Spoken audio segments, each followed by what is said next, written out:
Hi, everyone. Thank you for joining us and welcome to NOFA New Hampshire's 2024 annual meeting. We're deeply grateful for your membership and support and look forward to sharing what we've accomplished together in 2023 and our exciting plans for 2024. There we go. As an organization dedicated to farming and food, we'll begin this meeting by acknowledging and honoring the first stewards of the land we live and work on today. We're broadcasting from the land of the Pennacook tribe, or Nadakina, the Abenaki word for the traditional ancestral homeland of the Abenaki and Wabanaki peoples past and present.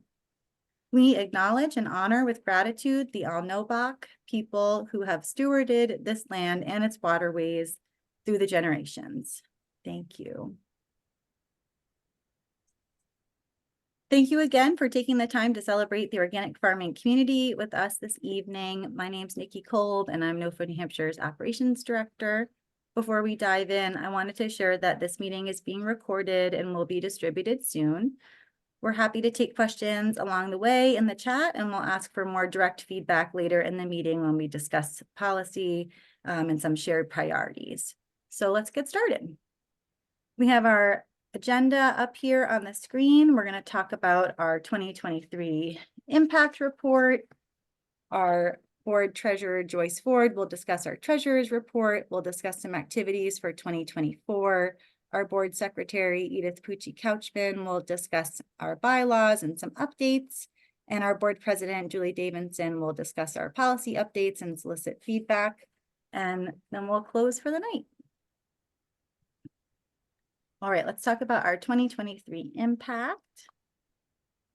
Last year, we focused on cultivating community through education, farmer services, food access, and policy and advocacy, all with the goal of building more local, just, and sustainable food systems in New Hampshire and beyond. Through our education and outreach efforts, we hosted over 50 educational events and reached nearly 5,000 learners through our winter conference, organic gardening series, craft on-farm workshops, panels, book study, listening sessions, our e-newsletters, and more. And we held our first in-person winter conference since 2020. We hosted a Fun on the Farm event and participated in numerous outreach events. We became a core partner in the USDA Transition to Organic Partnership Program, which is a 5-year program focused on mentorship, community building, technical assistance, and workforce development for the organic farming community. And we developed a New Hampshire top cohort of 12 agriculture organizations and cultivated 15 mentorship matches in the program's first year to help with this exciting work. Through our annual bulk order store, we supported 215 growers and producers with access to thousands of pounds of discounted agricultural supplies suitable for organic production. And the 2024 bulk order store is open now through February 25th, and we'll talk more about that later in the night. Through new and additional farmer services, we proudly served as fiscal sponsor of the New Hampshire Queer Farmer Network and the Northeast Healthy Soil Network Symposium.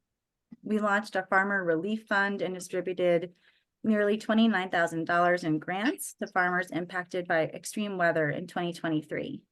We became a partner in the PASA Climate Smart Farming and Marketing Program and also became a partner in the Windham County Natural Resources Conservation District Watershed Planning Program. And both the Climate Smart and Watershed Planning programs will provide farmers with funding to implement sustainable agriculture practices. We also ran our Farm Share program for the 7th year in a row. This program connected over 188 individuals in need with 64 low-cost certified organic farm shares, which is our greatest impact to date.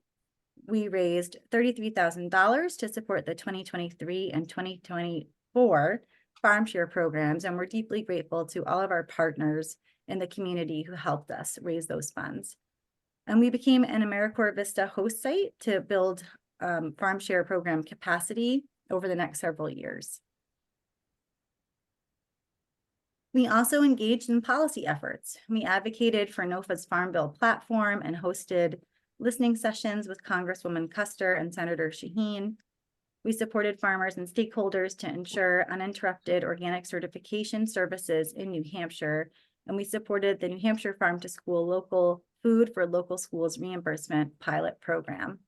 We provided other advocacy through sign-on letters, calls to action, participation in panels, and more at the local, regional, and federal levels, and we're grateful to all of our volunteers who helped make that work possible. And we participated in a number of councils and committees across the state and region to further organic agriculture and equitable food systems, and some of those partnerships are up here on the screen, and we're grateful to work together with these other wonderful organizations and groups. We grew and we're growing. We supported 560 members in 2023. We welcomed 2 new board and staff members to our team in 2023 and our first AmeriCorps Vista program member in January 2024. We wanted to thank you all. Thank you to our board members, our staff, our committee members, and our chapter members for a fantastic 2023. And up here on the screen, we have a list of our board of directors, our staff, and our committee members who we'd also like to specifically acknowledge and thank for all of their work in 2023 and moving ahead. All right. And now I would like to welcome our board treasurer, Joyce Ford, to deliver our treasurer's report. There you go. Hello, everybody. So this is just a quick overview. Our actual total income was that $427,000 figure, but when you add in or when you subtract the cost of goods, such as for the bulk order and the winter conference and some of the other programs that we paid out, then our actual total income was at $262,329. Our total expenses was $223,000. So we had a net income of $39,000. Now that looks like a lot, but I want to just say that we just billed for $28,000 for the top program for the 4th quarter. So that money is in here in the 2023 as income, but we haven't actually even received the money yet. So our income sources, we have program revenues. That would be like the winter conference and the bulk program, which actually netted us about $11,000 in income. We have unrestricted donations of $41,000. Member dues, $15,000, specific grants, $37,000, and then project-based grants like the top grant, $106,000. We sell merchandise, farm signs and stickers for $739.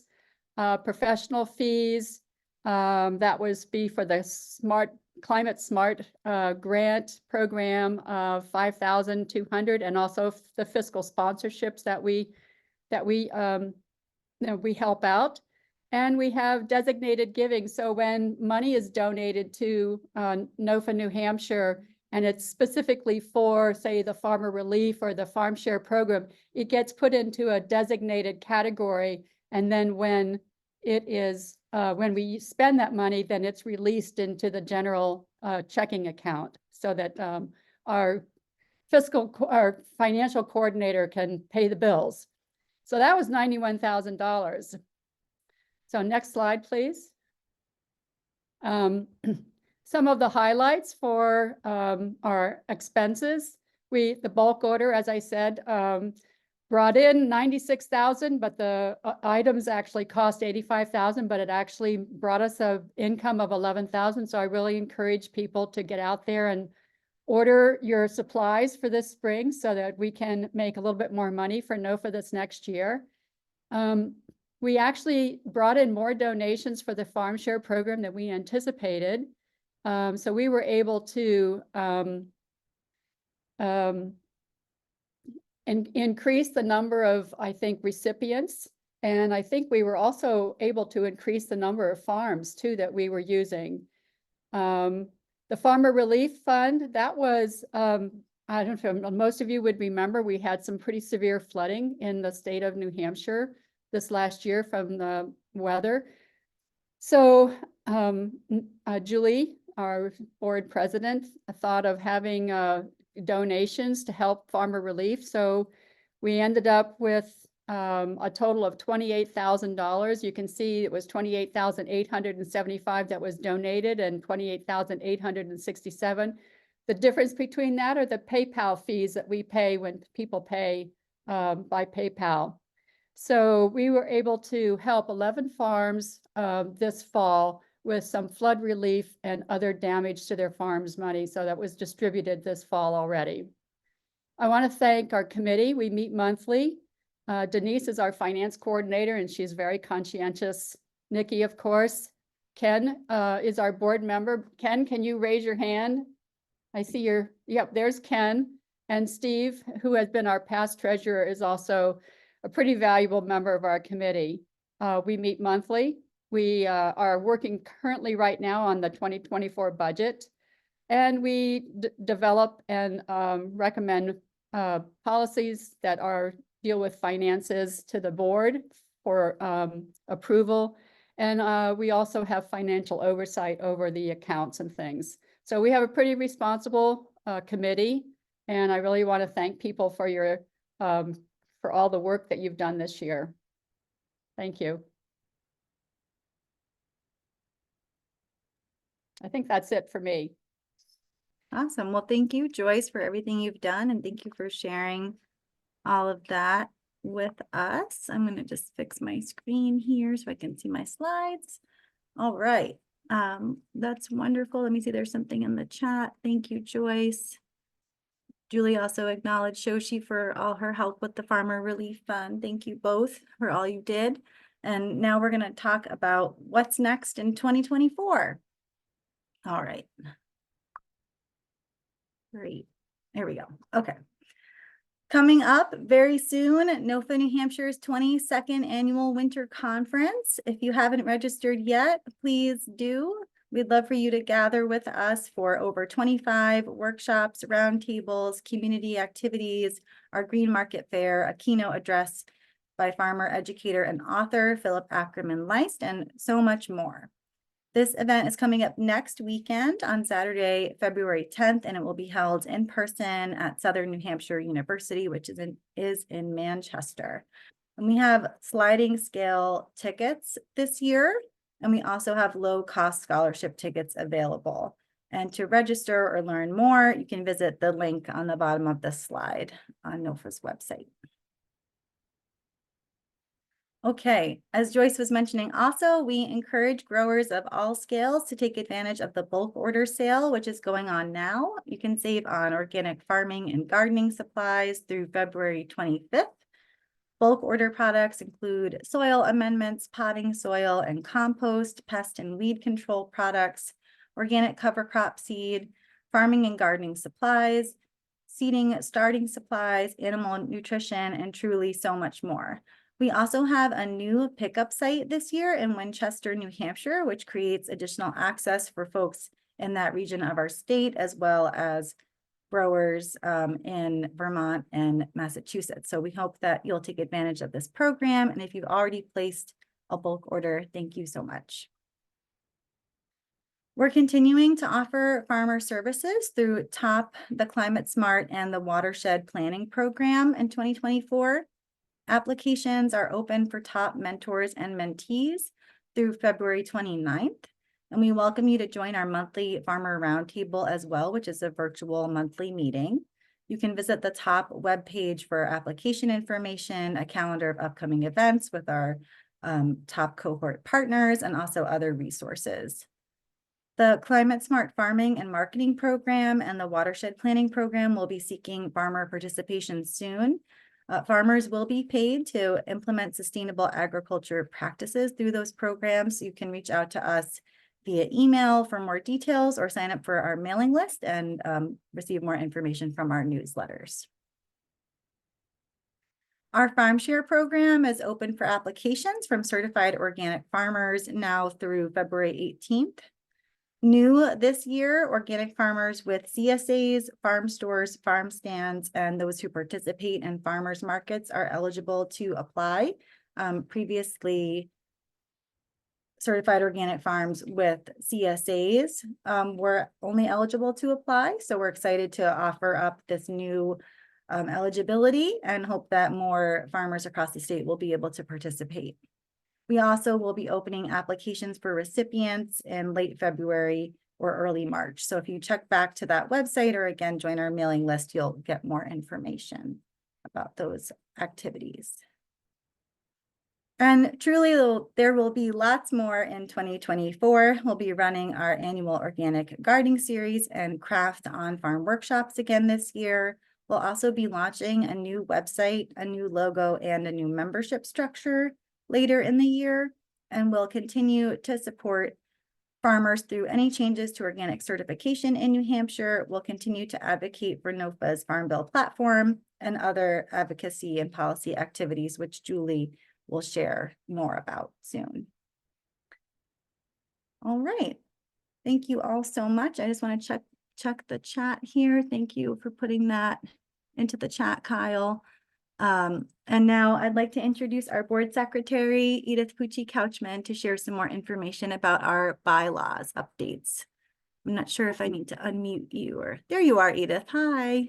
Thank you so much, Nikki. Appreciate it. I think annual meetings can and should be important, and I just want to thank everyone who's here for realizing this and for showing up this evening. This organization couldn't be such a beacon of hope without its members, and so gratitude to all of you for your presence, understanding, and commitment to the cause. I want to talk in the next couple minutes, not merely about the bylaws, but also about the traditions of the association, members' right to vote, and the importance of our mission. And I'm also going to try to make the case for why NOFA New Hampshire needs you to contribute your energy, wisdom, and hearts to the organic mission as a whole, not only through growing and eating, but perhaps even by serving on NOFA New Hampshire's committees or board of directors. I'm so happy to see so many of our people who are already involved in those capacities here. And that's encouraging. But first, let's just talk about bylaws and member voting so you can see how these activities intertwine.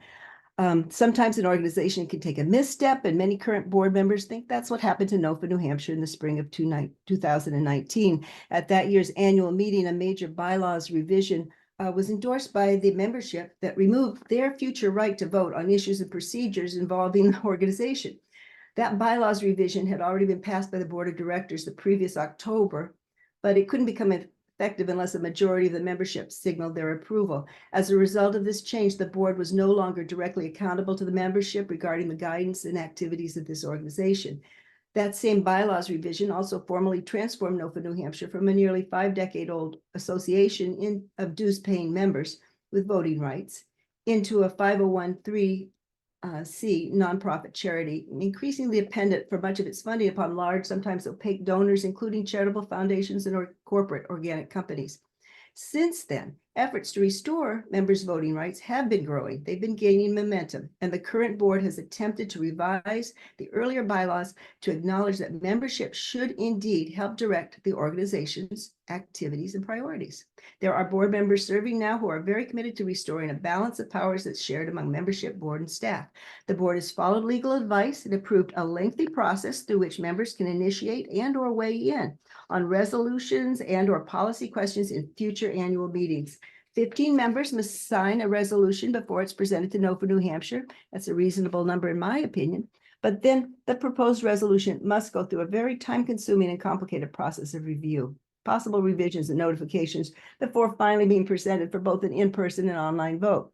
As a board member who thinks that some of these steps are needlessly discouraging to member participation, I will candidly tell you that it's been very difficult to try to bring this return of voting rights to fruition. Since I'll be leaving the board this year due to term limits introduced by the new bylaws, I'd like to use my time now to just invite those of you who think that more member involvement is desirable to step up and offer to serve on NOFA New Hampshire's board or on its committees. Your voices need to be heard. Corporate capture, co-optation, mission drift, and distraction are serious and subtle threats to institutions, government agencies, and organizations such as ours. Associations such as NOFA New Hampshire, which are trying to craft farmer and eater alliances, around healthy and distributed alternatives to big ag, i.e. agrochemical corporations, including those owned by foreign governments, and food and land-focused financial interests are especially appealing and probably easy takeover targets for representatives, sometimes unconscious, of the dying but still powerful industrial neoliberal capitalist system. Next year, the Policy and Outreach Committee hopes to have a set of policy options in place so that you, the membership, will be able to help prioritize this organization's activities in the legislative realm. This is what is already done regularly by NOFA New York. Perhaps there will also be membership-generated initiatives and resolutions ready for votes as well. There are all sorts of opportunities for more member involvement in this fine organization. The crucial thing here is that we need to continue to work together to create and maintain healthy, beautiful, functioning rural communities and flourishing urban settings as well. Settings that can feed us and give us some measure of food sovereignty and economic and political independence. Our children in the biosphere could flourish again if we continue to craft an agrarian localism that is both ecologically and socially harmonious. We have lots of threats to overcome, including what to do when industrial CAFOs, hydroponics, huge corporate entities, and even the government, many levels, confuse and or co-opt the meaning of organic practices and labels. Nevertheless, there's hope to be found in working together to ensure that there are actual toxin-free organic farms thriving happily here in New Hampshire and beyond. Farms, gardens, and small-scale organic processors and cottage enterprises that can provide inspiring, healthy, and rewarding ways of living, working, and eating to our communities, as well as useful and beautiful products. Strategizing about this with like-minded folks is just one of the great joys of active participation in the work of NOFA New Hampshire. Please join in whatever ways you can. Thank you so much.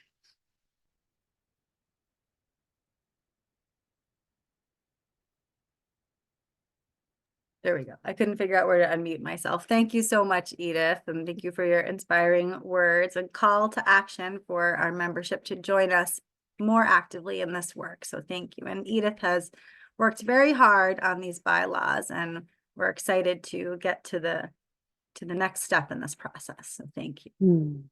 All right, now I'm going to change the slide here. Thank you. Okay. And I would love to invite our board president, Julie Davenson, to please give us an update on policy and advocacy. Thank you so much. Thank you. And Edith, thank you so much. That was just so well said, beautiful, important. We need to exercise our democracy muscle, as she mentioned. Just our well-being and the planet is under threat due to corporate capture, and exercising our democracy muscle is a really important thing. And so I just want to mention that the board members are volunteer, and so are many of the committee members. And we really, as she emphasized, rely on your help and your direction as a membership organization. So I hope to see and widely welcome people to join our policy and advocacy, or actually it's the Policy and Education Committee, but I'll be talking about policy and advocacy. And many of our committee members are here tonight, including Edith herself, Joan O'Connor, Jim Riddle, Kyle, who is on staff.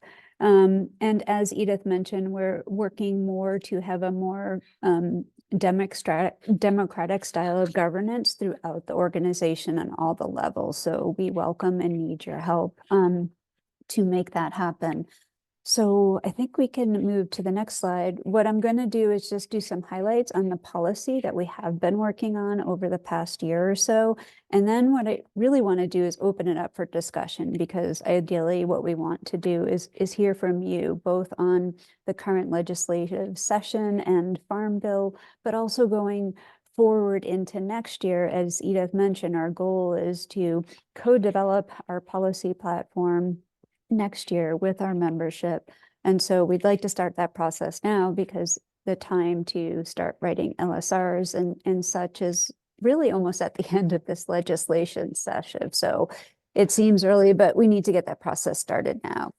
And so if you aren't familiar, we've been very involved with the Farm Bill, along with our other 7 sister chapters throughout the Northeast. We've created a high-level policy platform. There are a lot of marker bills that are associated with that. And you can click the links on our website to access and go there and see the full policy. As Nikki mentioned earlier, we've been involved with lots of panel discussion, actively speaking with our elected officials, and working really hard to ensure that organic interests are being met in this farm bill.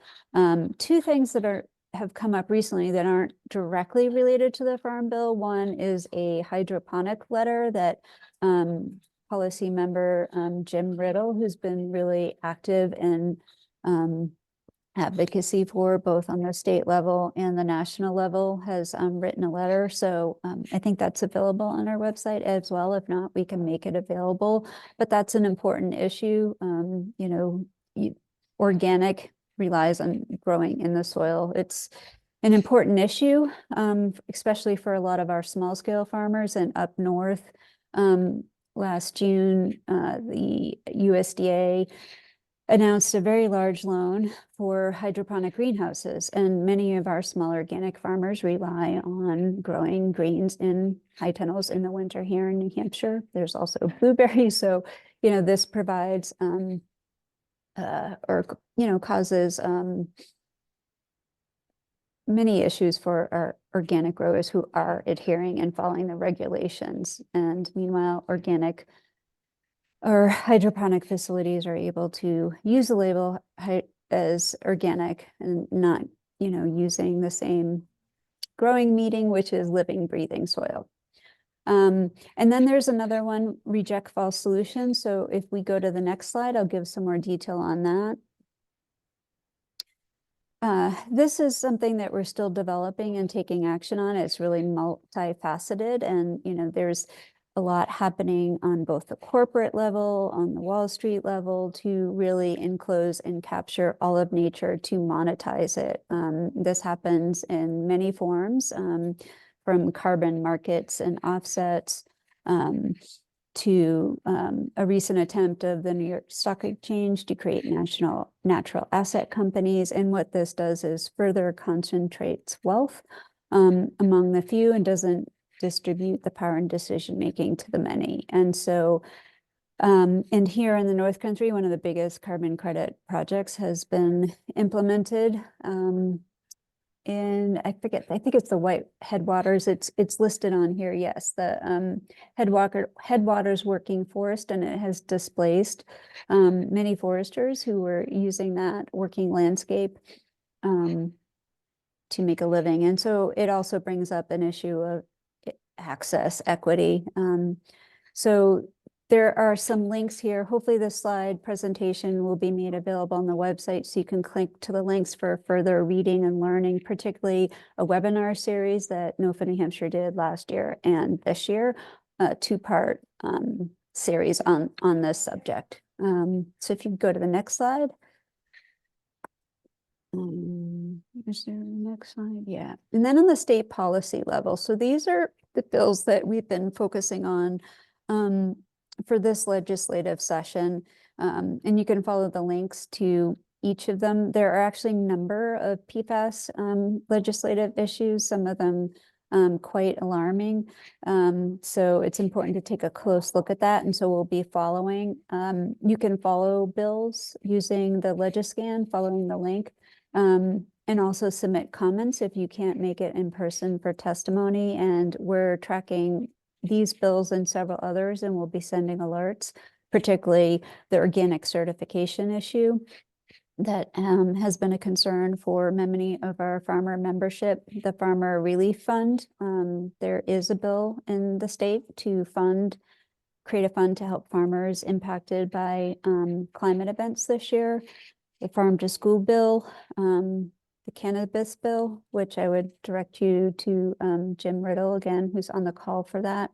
And then there's an environmental bill that really sets some parameters around polluting the environment and, making it a requirement that we keep the environment, the land, the waters in good condition to pass on to the next generation. So I think that's a really interesting piece of legislation and really related to the core values of NOFA New Hampshire. So those are a few of the bills that are on there.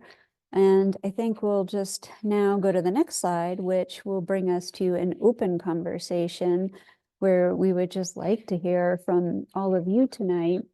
What are some of your priorities? And I wouldn't just limit it to legislative priorities for this session and also for next year, but also just how we direct and use our resources as an organization. So you saw the Treasury report earlier. What are our sources and uses of funds? A lot of them are grants, and so they do have like specific requirements, particularly the top.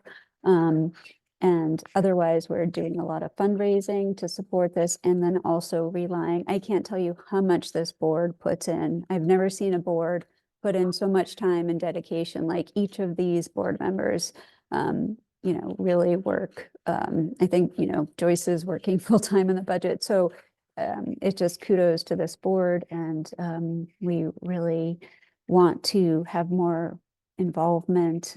So we welcome you with open arms. And so with that, if you would like to speak or share something, or just a note of appreciation, just if you could unmute yourself, and we'd love to hear from you. I think I'm going to stop sharing the screen. I'm not sure if Thank everyone you. can see Yeah. each other. Okay. That's And then do great. we need to make sure people can unmute? Yes, All right. you can do that. I will do that. Okay, great. Thank you. Here, allow participants to unmute themselves. All right, you all should be able to unmute now whenever you're ready. I see everybody's faces. I can just give a little update on the cannabis That'd be great. bill. You Yeah. mentioned that, Mhm. and I was at the legislature yesterday. It was a commerce subcommittee. And the bill on the table is at 1633, but which is the good free market, free enterprise, well thought through adult use legalization and a whole regulatory structure to support it, and fees Mhm. and use of the funds and all that. But now it's being shaped to fit the governor's criteria, hopefully. So this bill would set a cap of 15 retail outlets statewide when it first opens. And some of those would be the existing alternative treatment centers, the ATCs that service the medical card holders. And so they would have dual use license and be able to sell both medical and adult use to people over 21. So it's definitely moving forward very well in the House. The key will be the Senate and the governor. So please communicate with your legislators to support 1633. And there's compromises being made from our side, I would say, and we got to get something that the governor will sign, but that's not a state monopoly, because that was his starting point. And I do want to thank NOFA New Hampshire for helping distribute a survey that I put together last fall. The New Hampshire Farm Bureau, the New Hampshire Herbal Network, and NOFA New Hampshire helped distribute that, and overwhelming support for legalization, overwhelming interest among farmers who participated in becoming licensed growers. And also the strongest support of anything was for allowing home grow. Just allow people to grow a few plants. So anyway, and the participation from NOFA members was good, and it was very strong support. So that's kind of where that's all at right now. I'm feeling more optimistic than I have.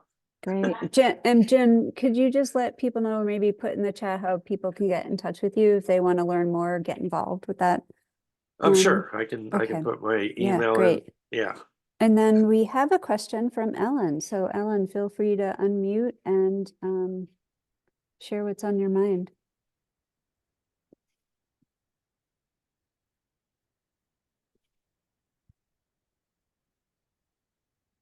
No? Maybe your hand is up. Ellen, do you have any comments that you wanted to share?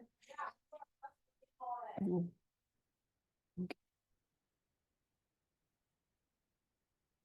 All right. Anyone else?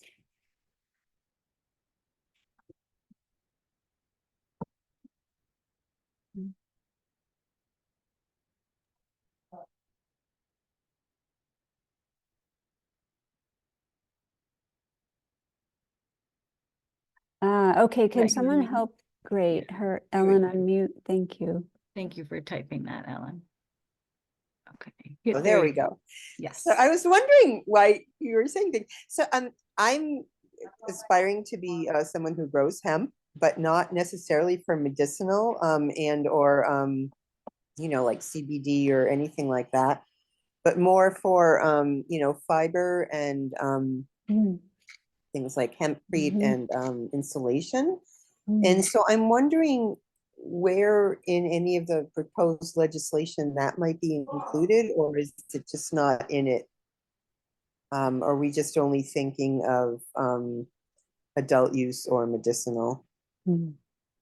Well, the hemp is already allowed after the 2018 Farm Bill, and it can even be certified organic, whereas any cannabis cannot be certified organic.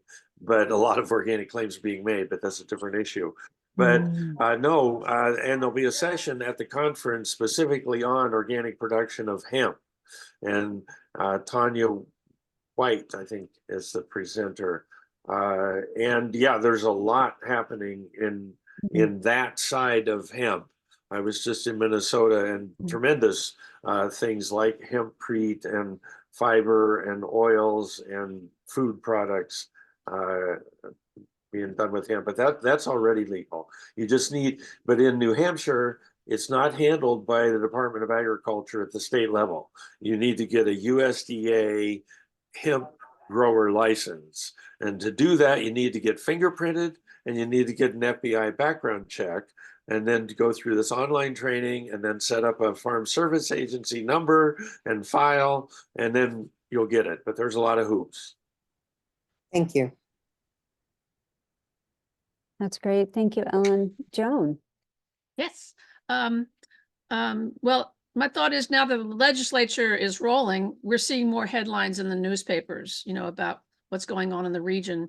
And like today, there was a big photograph of some huge truck that's bringing in leachate from Vermont to dump into our wastewater treatment plants for processing, and then all the other, you know, like PFAS type of a stuff. So that's what you know, my heart has always been watching that all these years. And you know, it gained momentum when Maine had all those problems. So I think New Hampshire, you know, we're one of the only states that's not restricting this stuff. We're a dumping ground. That's that key word. We're a dumping ground for these other states. So I want to start becoming more vocal and more letters to the editor type of a thing.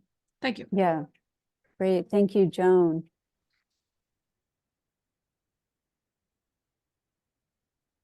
Any other issues or priorities?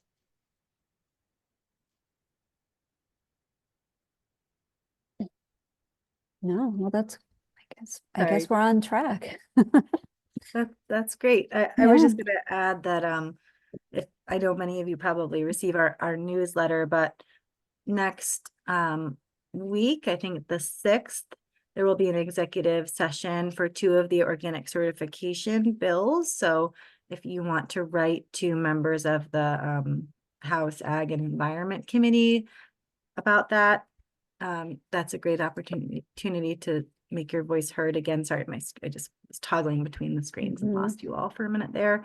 And also the farm to school, local schools for local foods pilot program that we mentioned earlier just went to the executive session today. So thank you all for supporting those bills, and we'll learn more about like the progress and status of that soon. Great. Yeah, and as I mentioned earlier, you can use a Legiscan. If you just even type that into like your browser, and New Hampshire, it'll pop up, and that helps you track the bills, where they're at, when they're going to hearing, and where you can submit public comment. But tonight doesn't end the session of when we're taking feedback. Our door is always open, you know, as Edith stressed so well. We are a membership organization, so reach out anytime, you know, with questions, policies, ideas, ways we can support. Please join a committee. We hope to see everybody at our conference next Saturday. It's an amazing conference with lots of, oh, we're sorry, you won't be there, Ellen. But there is a virtual conference coming up as well. And maybe Kyle, do you want to just mention a bit about that before we close out? Sure, I could say a couple things and I can answer your question too, Ellen. So we will not be live streaming the in-person conference, and instead this year the online component is that we are working with every single other NOFA chapter, which is awesome. So all 7 will be joining together to offer a virtual symposium. Each chapter is bringing together a speaker, which should hopefully the speaker list should come out pretty soon and be updated on the website, but that will be at the end of March all together. And those will be recorded, and those who attend will get those recordings. That's great. Thank you, Kyle. So we hope to see you all there next week, Saturday, February 10th, and then also at the virtual symposium. And just remember, our doors, so to speak, are open. It's an honor to do this work, and we're really grateful that you're a part of it. It's some of, I think, the most important work of our time. So thank you for choosing to farm. Thank you for supporting farmers and our food system.